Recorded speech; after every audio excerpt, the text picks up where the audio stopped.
নির্বাচনে পাশ করে এমপি হবার পরে নয়, নির্বাচনের আগে এলাকার কাজ করতে অঙ্গীকারবদ্ধ ঢাকা ১৭ আসনে জামায়াতে ইসলামী মনোনীত প্রার্থী ডক্টর এস.এম. খালেদুজ্জামান।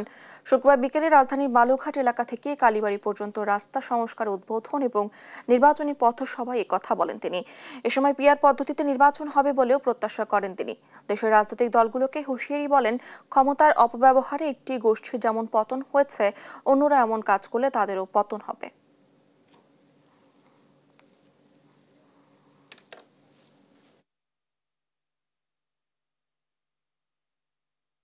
যাদেরকে এই দায়িত্ব দিয়েছে মোস্টলি সবাই আমাদের সঙ্গে বিশ্বাসঘাতকতা করেছে।